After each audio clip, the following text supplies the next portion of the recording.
राष्ट्रवादीच्या विलीनीकरणाचा मुद्दा आता मागे पडलाय असं दिसतंय। सुनेत्रा पवार यांनी मुंबईत घेतलेल्या बैठकीमध्ये विलीनीकरणावरती बोलणाऱ्या नेत्यांना झापण्यात आलंय। तसंच राष्ट्रवादीच्या काही बड्या नेत्यांचाही विलीनीकरणाला विरोध असल्याचं समोर आलंय। शरद पवारांच्या राष्ट्रवादीकडून सुद्धा हा मुद्दा संपल्याचं सांगण्यात येत आहे। काय आहे या बैठकीतली इनसाइड स्टोरी, बघूयात हा रिपोर्ट। राष्ट्रवादीच्या विलीनीकरणाची चर्चा थंड बसत्यात सुनेत्रा पवारांनी घेतलेल्या बैठकीत आमदारांची शाळा, विलीनीकरणावर बोलणाऱ्या आमदारांना झापलं, बड्या नेत्यांचा राष्ट्रवादीच्या विलीनीकरणाला विरोध, सुनेत्रा पवारांच्या बैठकीची इनसाइड स्टोरी। उपमुख्यमंत्री पदाचा कार्यभार स्वीकारल्यानंतर सुनेत्रा पवार आता सक्रिय झाल्या आहेत। मुंबईत राष्ट्रवादीच्या आमदारांच्या पहिल्या बैठकीकडे सगळ्यांचं लक्ष होतं। राष्ट्रवादीच्या विलीनीकरणावर होत असलेल्या चर्चा, पक्षाचं राष्ट्रीय अध्यक्षपद, अडचणीत असलेले मंत्री नरहरी झिरवाळ हे मुद्दे बैठकीत महत्त्वाचे ठरले। विलीनीकरण तूर्त होणार नाही हे या बैठकीत स्पष्ट झालंय। विलीनीकरणात अजितदादांच्या राष्ट्रवादीतील 4 ते 5 नेत्यांचा विरोध। पटेल, तटकरे, भुजबळ, मुंडे यांचा विलीनीकरणाला विरोध असल्याची माहिती। विलीनीकरणाबाबत बोलणाऱ्या आमदारांना सुनील तटकरे यांनी झापलं। 4 ते 5 नेत्यांच्या विरोधामुळे तूर्त विलीनीकरणाची चर्चा थांबल्याची माहिती। बैठकीनंतर सुनेत्रा आणि पार्थ पवार यांनी 10 ते 15 आमदारांना बोलावून त्यांची समजूत काढली। काही कौटुंबिक मतभेद असल्याचं सांगत समजून घेण्याची सुनेत्रा आणि पार्थ पवार यांनी विनंती केली। दोन्ही राष्ट्रवादींचं विलीनीकरण आता वर्षभर तरी होणार नसल्याची माहिती आहे। विलीनीकरणाबाबत चर्चा करणारे हिरामण खोसकर बैठकीनंतर उशिरा पोहोचले। बैठकीत विलीनीकरणावर चर्चा झाली नाही असा दावा बैठकीनंतर करण्यात आलाय। विषयाच्या बैठकीचा तो विषयाचा अजेंडा त्या ठिकाणी नव्हता।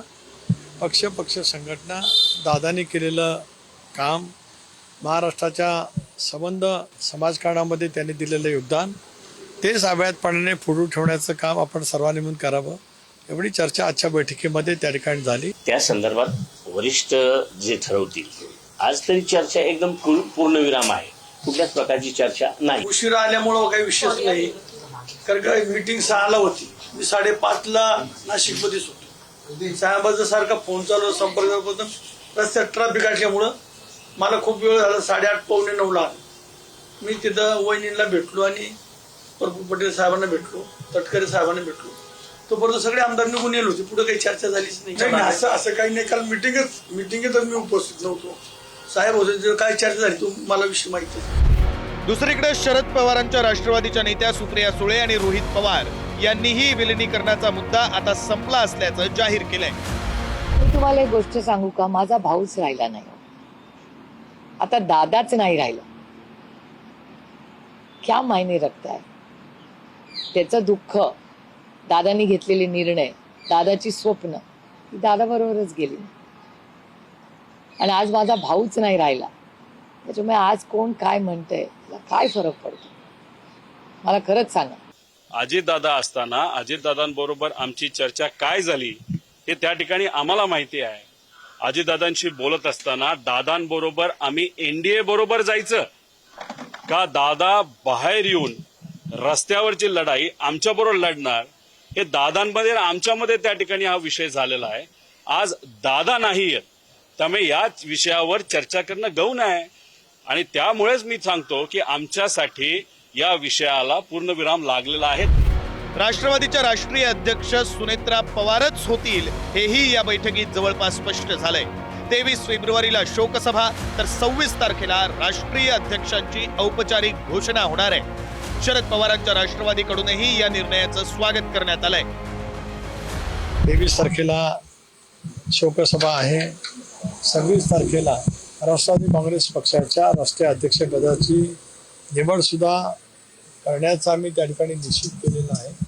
त्या दृष्टिकोनातून आम्ही 26 तारखेला देशातील आमचे काही प्रतिनिधी, राज्यातील आमचे विधानसभा, विधान परिषद, लोकसभा राज्यसभा प्रतिनिधी अधिक पक्षाचे प्रमुख नेते उपस्थित राहून त्या संदर्भातली जी प्रक्रिया आहे पक्षाच्या घटनेनुसार ती त्या ठिकाणी पार पाडली जाईल. मी 35 आमदार ज्यांनी सुनेत्रा काकींचं नाव हे राष्ट्र अध्यक्ष म्हणून प्रपोज केलं त्यांचं अभिनंदन करतो, त्यांचे आभार व्यक्त करतो.